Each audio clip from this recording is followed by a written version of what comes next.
काली और गोरी बहू की मेहंदी।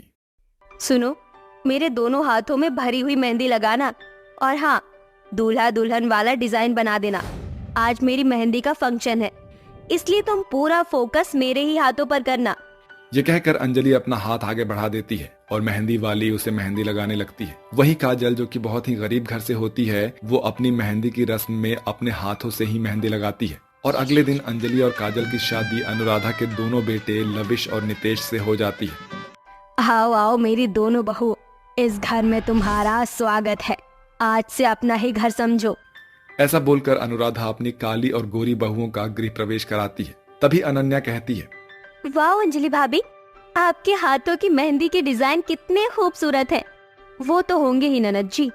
मैंने अपनी शादी में किसी सड़क छाप मेहंदी वाली को थोड़ी बुलाया था, महंगी मेहंदी वाली हायर की थी। अंजलि अपने मुंह से अपनी मेहंदी की तारीफ करते हुए काजल को उसकी गरीबी के ताने मारती है, जिसके बाद दोनों अपने अपने कमरे में चली जाती है। जहां काजल को उदास देखकर नितेश कहता है, काजल जरा मुझे भी तो दिखाओ अपने हाथों की मेहंदी। हाँ, अरे वाह काजल, तुम्हारे हाथों में तो मेरे नाम की मेहंदी बहुत ही खूबसूरत लग रही है। नितेश जी, सचमुच में आपको मेरी मेहंदी पसंद आई? हाँ काजल, मुझे तुम्हारी मेहंदी और तुम्हारी सादगी दोनों पसंद है। भले तुम्हारा रंग सांवला है, मगर तुम बहुत ही प्यारी हो, इसलिए तो मैंने तुमसे शादी की है। काली होने के बाद भी अपने पति के मन में अपने लिए इतना प्यार देखकर काजल की आंखों में खुशी के आंसू भर आते हैं और दोनों एक दूसरे के साथ सुहाग रात के पल गुजारते हैं। अगले दिन काजल सुबह उठकर घर का सारा काम करती है। माँ जी, घर की साफ सफाई और सारा काम हो गया है। अब बता दीजिए पहले रसोई में क्या बनाना है। अरे अंजलि बहू को आ जाने दे। इतने में अंजलि तैयार होकर कमरे से बाहर आती है। अरे अंजलि बहू, हो गई तेरी लीपा पोती? तो चल काजल बहू के साथ किचन में जाकर अपनी पहली रसोई में मीठे में कुछ बना दे। मम्मी जी, ये पहली रसोई का टेंटरम आज ही करना जरूरी है क्या? मैं ये सब काम नहीं करना चाहती, वरना मेरे हाथों की मेहंदी छूट जाएगी। और वैसे भी मुझे किचन में आलस, पसीना और चक्कर आने के सिवा और कुछ भी नहीं आता है। अरे अंजलि बहू, तेरी मेहंदी कोई एशियन पेंट थोड़ी है जो सालों साल चलेगी। अरे आज नहीं तो कल ये मेहंदी छूटेगी ही। ओहो माँ, अगर अंजलि भाभी का मन नहीं है तो रहने दो ना, किचन के कामों के लिए काजल भाभी है ना।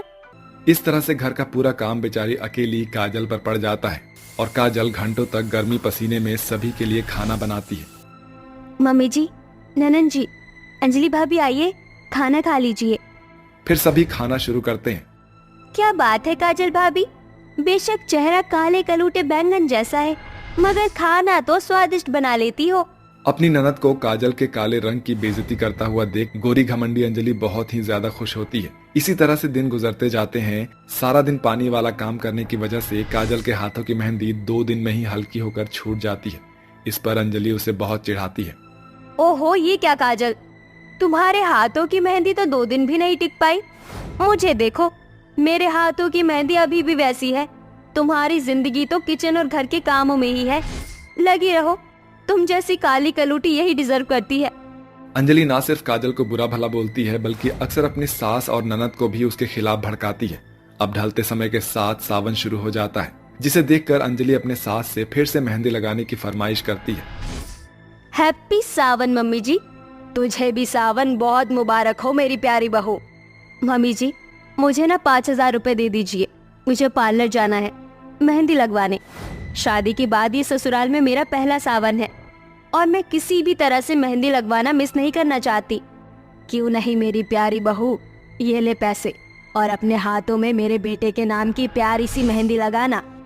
ये बोलकर अनुराधा अपनी गोरी बहू को मेहंदी लगवाने के लिए एक पल में ही 5,000 रुपए दे देती है, जिसके बाद अंजलि पर्स टांग कर पार्लर चली जाती है और काजल कहती है, माँ जी, शादी के बाद ससुराल में मेरा भी ये पहला सावन है और मुझे भी मेहंदी लगवाना बहुत ही ज्यादा पसंद है। मुझे भी थोड़े से पैसे दे देती तो मैं भी मेहंदी लगवा लेती। क्यों री मेरी काली बहू, तू हर वक्त मेरी गोरी अंजलि बहू की देखा देखी क्यों करती रहती है? तेरे इन काले कोयले जैसे हाथों पर मेहंदी जरा भी नहीं जचती, तो फिर क्यों मैं तुझ पर पैसे लुटाऊं? इस तरह से अनुराधा अपनी काली बहू की मेहंदी लगवाने की बात पर कंजूसी करते हुए उसे साफ साफ मना कर देती है। उसी शाम काजल सब्जी खरीदने बाजार जाती है, जहां उसे चौक पर बैठी हुई लड़की औरत को मेहंदी लगाते हुए दिखाई देती है। ये मेहंदी वाली कितनी सुंदर डिजाइन बना रही है। मेरा भी मन था कि मैं अपने हाथों में मेहंदी लगाऊं, मगर शायद ये सावन मुझ बदकिस्मत काली बहू के लिए ये खुशियां नहीं लाया। ऐसा बोलकर बेचारी काली बहू आगे बढ़ने लगती है। तभी मेहंदी वाली लड़की उसे कहती है, आओ दीदी, पहले सावन की मेहंदी लगवा लो। माफ करना बहन, मगर मेरे पास इतने पैसे नहीं कि मैं मेहंदी लगवा सकूं। कोई बात नहीं दीदी, आप मुझे पैसे मत देना। और वैसे भी सुहागन को सावन में मेहंदी जरूर लगाना चाहिए। सुहागन को सावन में अपनी हथेलियां सूनी नहीं रखनी चाहिए। ये बोलकर वो मेहंदी वाली काजल को भारी हाथ की मेहंदी लगा देती है। अपने हाथों की मेहंदी देखकर काजल बहुत खुश होती है और घर चली आती है। क्यों री नाश पीटी, करम जली बाजार में जाकर जम गई थी। मैंने तुझे बाजार में सब्जी लाने को भेजा था, कहाँ है सब्जी? माँ जी, मेरे हाथों पर मेहंदी लगी हुई है, इसलिए मैं सब्जी नहीं ला सकी। अच्छा, तो तूने सब्जी लाने के पैसे मेहंदी लगाने पर खर्च कर दिए। आज तो तेरी खैर नहीं। ऐसा बोलकर अनुराधा बेचारी काजल को उसका हाथ पकड़कर बड़ी ही बेरहमी से खींचकर किचन में ले जाकर उसके हाथों की मेहंदी को धो देती है। माँ जी, ये क्या, आपने मेरी मेहंदी धो दी। शुक्र मना, आज तो सिर्फ तेरी मेहंदी धोई है। अगली बार मेहंदी लगाई तो खौलते पानी में तेरे दोनों हाथ डाल दूंगी। चल जल्दी जल्दी बर्तन मांज। अपने हाथों की बिगड़ी हुई मेहंदी और अपनी बुरी किस्मत को सोचकर काजल बहुत ज्यादा रोने लगती है। अब समय के साथ अनन्या की शादी तय हो जाती है। अनन्या, तुम्हारी मेहंदी फंक्शन के लिए मैंने अपनी मेहंदी वाली को बुक कर लिया है। देखना, ऐसी मेहंदी लगाएगी तुम्हें कि सब देखते रह जाएंगे। थैंक यू सो मच भाभी। अगले दिन मेहंदी का फंक्शन होता है। उस दिन काजल सुबह से ही कामों में लग जाती है और वहीं अनन्या और अंजलि सिर्फ सजने संवरने में लगी रहती है। इतने में मेहंदी वाली भी आकर अनन्या को मेहंदी लगाना शुरू कर देती है। उस शादी के घर में सभी के हाथों पर मेहंदी लगी होती है, मगर काजल की हथेलियां सुहागन होते हुए भी अभी सूनी होती है, क्योंकि उसे कामों से फुर्सत ही नहीं मिली थी। मेहंदी वाली के जाने के बाद अनन्या कहती है, अंजलि भाभी, प्लीज मेरे हाथों की मेहंदी की अच्छी अच्छी पिक क्लिक कर दो, मुझे स्नैपचैट पर अपलोड करनी है। वाई नॉट ननन जी, हाथ दिखाओ। अचानक ही अनन्या को हाथों में बहुत खुजली होने लगती है, जिससे उसकी पूरी मेहंदी बिगड़ जाती है। मेरा हाथ, मुझे बहुत खुजली और जलन हो रही है। अपने ननद को ऐसे दर्द में देखकर काजल भागती हुई वहां आती है। लाइए ननद जी, मुझे दिखाइए। अरे ननद जी, उस मेहंदी वाली ने तो आपको केमिकल वाली मेहंदी लगा दी है। मैं अभी आई। काजल जल्दी से अपनी ननद के हाथों पर हल्दी चंदन का लेप लगाती है, जिससे सुबह तक अनन्या का हाथ ठीक हो जाता है। ननद जी, अब आपका हाथ कैसा है? काजल भाभी, मेरा हाथ तो ठीक है, मगर मेरी मेहंदी खराब हो गई। आज मेरी शादी है और मेरे हाथों में मेहंदी नहीं। आप चिंता मत करो ननद जी, आपकी भाभी पर भरोसा रखो। आपकी शादी मेहंदी वाले हाथों के साथ ही होगी। ऐसा बोलकर काजल कुछ ही मिनटों में अपनी ननद को सील पर पीसी हुई मेहंदी से बहुत ही खूबसूरत डिजाइन लगा देती है और थोड़ी ही देर में मेहंदी सूख जाने पर काजल की हथेलियां बहुत ही सुंदर लगती है। थैंक यू सो मच काजल भाभी, इस खूबसूरत मेहंदी के लिए।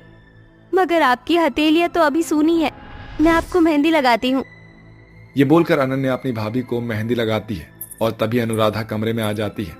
काजल बहू, अपनी सास को माफ कर दे। अगर आज तू नहीं होती तो बेटी के हथेलियां सूनी रह जाती। काजल, मुझे भी माफ कर देना। मैं हमेशा तुम्हारे काले रंग का मजाक बनाती रही, मगर तुम बहुत अच्छी हो। मगर मैं उस ठगी मेहंदी वाली को छोड़ूंगी नहीं। एक तो उसने केमिकल वाली मेहंदी भी लगा दी और ज्यादा पैसे भी ले गई, मगर अब पछताए क्या हो जब चिड़िया चुग गई खेत। अंजलि के इस कहे पर काजल मुस्कुरा देती है। अब अंजलि और काजल खुशी खुशी एक साथ बहन बनकर रहने लगती है।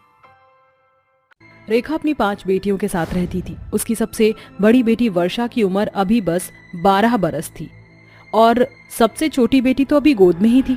रेखा की जिंदगी 5 बेटियों के साथ काफी कष्ट भरी थी, क्योंकि 5वीं बेटी के पैदा होते ही उसका पति दुनिया को अलविदा कह गया था। अरे बच्चों, मैं काम पर जा रही हूँ। रेखा अमीर घराने में मेड का काम करती थी। इसी काम को करके वो अपना घर चलाती थी। माँ, आप मेघा को ना मुझे दे दीजिए, मैं इसे संभाल लूंगी। आप आराम से काम पर चली जाइए। तेरा शुक्रिया मेरी गुड़िया, मैं जल्दी ही काम से लौटने की कोशिश करूंगी। रेखा ऐसे बोलकर काम पर जाने को निकल गई, क्योंकि वो अपनी सबसे छोटी बेटी को घर पर ही छोड़कर आई थी, तो वो सभी कामों को जल्दी जल्दी खत्म करने लगी। अरे रेखा, ये तू किस तरह से काम कर रही है? कुछ भी सही से साफ नहीं किया है तूने। वो मालकिन। अरे क्या मालकिन, पागल समझा हुआ है क्या तूने? अरे हमसे तो तू अपना 1 रुपया भी कम नहीं लेती है और काम करती है बिल्कुल 3rd क्लास। ऐसा नहीं है मालकिन, मैंने अच्छे से साफ किया था। हाँ, तू सिर्फ एक काम सही करती है और वो है सफाइयां देना। अरे जैसे जबान चलाती उसी तरह हाथ पांव भी चला लिया कर। रेखा अपनी मालकिन के आगे चुप हो गई।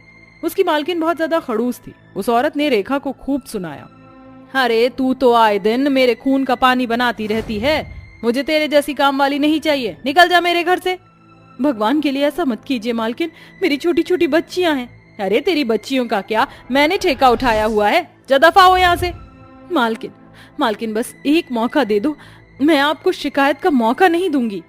रेखा दफा हो जा यहाँ से, वरना मुझे तुझे धक्के मारकर घर से बाहर करने में समय नहीं लगेगा, चल निकल। बेचारी रेखा आंखों में पानी लिए उस खड़ूस औरत के घर से बाहर आ गई। वो खुद को बिल्कुल टूटा और उलझा हुआ महसूस कर रही थी।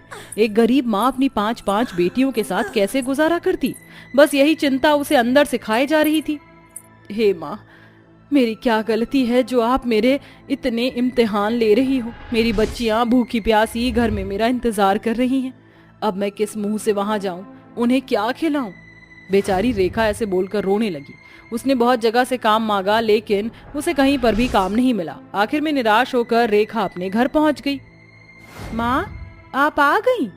छोटी कब से आपकी वजह से रो रही थी। क्या हुआ माँ, आप रो रही हो? नहीं तो मैं भला क्यों रोऊंगी? आप चाहे कितना ही क्यों ना छुपा लो, लेकिन आपकी आंखें बता रही हैं कि आप निराश हो। चलो जल्दी बताओ कि बात क्या है। अपनी बेटियों का चेहरा देखकर रेखा को और भी जोरों से रोना आ गया और उसने उन चारों को अपने सीने से लगा लिया। तुम चिंता मत करो मेरी बच्चियों, तुम्हारी माँ तुम्हें कभी भी भूखा नहीं सोने देगी। रेखा ने अपनी बच्चियों को काम से निकाले जाने की बात बता दी। आप निराश मत हो माँ, भगवान जी कोई ना कोई रास्ता खोल ही देंगे। न जाने ये भगवान कब रास्ता खोलेंगे। मुझे सबसे ज्यादा तुम्हारी चिंता है मेरी बच्चियों। अगर कभी तुम्हें भूखा सोना पड़ा तो मैं कभी भी खुद को माफ नहीं कर पाऊंगी। अब आप रोना बंद करो, मैं और विशाखा दीदी जंगल से कुछ खाने के लिए ले आते हैं। नहीं, इस समय जंगल जाना सुरक्षित नहीं, तुम लोग यहीं ठहरो, मैं जंगल चली जाऊंगी। रेखा बस जंगल जाने ही वाली थी कि तभी बाहर कुछ चीज बेचने वाला आया। गर्मा गर्म बांस का हलवा ले लो, गर्मा गर्म बांस का हलवा ले लो, बिल्कुल ताजी और मीठा मीठा। उसकी बात सुनकर पांचों माँ बेटी चौंक गई। लेकिन उसकी बात सुनकर रेखा को एक आइडिया आ गया। माँ, क्या बांस कोई खाने की चीज है? हाँ बेटा, जब मैं छोटी थी तो अपनी माँ से बांस के पकौड़े बनवाया करती थी। चलो आज मैं तुम्हें वही खिलाऊंगी। वैसे भी हमारे घर से बाहर एक पूरा बांस का ही जंगल है, पता नहीं मुझे ये पहले क्यों नहीं सूझा। रेखा अपने घर के पास वाले जंगल से कुछ ताजे बांस ले आई और उनके पकौड़े बना दिए। पकौड़े खाते ही सबका मूड फ्रेश हो गया और तभी उसकी बेटी विशाखा बोली, माँ कैसा हो अगर हम यही पकौड़े बनाकर बेचे तो?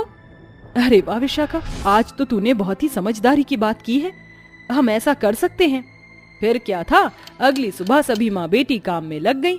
साक्षी, तुम जंगल से ताजे बांस ले आओ। विशाखा, तब तक तुम बचे हुए बांस को अच्छे से काट कर छील दो और कोमल तुम मेरे साथ पकौड़े बेचने की तैयारी में मदद करना, और वर्षा तुम मुन्नी को संभालो। रेखा ने सभी को काम पर लगा दिया। पांचों बेटियां मेहनत से अपना काम करने लगी। साक्षी जंगल से ताजे ताजे बांस लेकर आ रही थी तो वहीं विशाखा उसे अच्छे से छील कर काट रही थी और कोमल पकौड़े बनाने में अपनी माँ की मदद कर रही थी। और ऐसे ही करते करते सभी पकौड़े तैयार हो गए। सभी के साथ से काम कितना आसान हो गया। चलो कोमल, अब हम इन्हें बाजार में बेचने चलते हैं। रेखा बाजार में अपने बांस के पकौड़े बेचने निकल गई। किसी ने इतनी अजब सी चीज का नाम कभी नहीं सुना था, इसीलिए लोग आकर्षित होकर उसके छोटे से ठेले पर आने लगे। अरे बहन, ये किस तरह के पकौड़े हैं? हमें भी तो खिलाओ। ये बांस के पकौड़े हैं। उस आदमी को वो पकौड़े खाकर मजा आ गया और वो तारीफों के पुल बांधता हुआ वहां से लौट आया। इसी तरह सुबह से शाम तक बहुत सारे ग्राहक आए और पकौड़े खाकर चले गए। भगवान की कृपा से आज पहले ही दिन बहुत अच्छी कमाई हो गई। आज तो मैं तुम्हें कुछ अच्छा खिलाऊंगी। रेखा ने उस दिन अपनी बेटियों को अच्छा खाना खिलाया। अरे वाह, बांस के पकौड़े तो बढ़िया हैं, इनकी वजह से हमें कितना अच्छा खाना मिल रहा है। सही कहा मेरी छुटकी। फिर क्या था, रेखा ने रोज ऐसे ही करना शुरू कर दिया। वो पांचों बेटियां सुबह ही लग मिलकर बांस के पकौड़ों को तैयार कर लेती थी और सवेरे ही रेखा उन्हें बाजार में बेचने के लिए निकल जाती थी। और अब तो रेखा के ये अजीब गरीब के बांस पकौड़े पूरे बाजार में मशहूर हो चुके थे।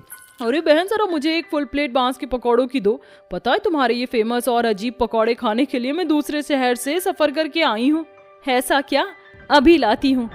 रेखा अपने ग्राहकों की संख्या बढ़ती देख बहुत ज्यादा खुश थी। जो कोई भी एक बार उसके हाथ के पकौड़े खा लेता वही उनका दीवाना हो जाता। और ऐसे ही देखते देखते रेखा के बांस के पकौड़े पूरे शहर में मशहूर हो गए और रेखा का काम चल निकला। लोग दूसरे शहरों से भी उन्हें खाने के लिए आते थे। अब उसके दिन पूरी तरह बदल चुके थे और अब सब कुछ ठीक हो चुका था।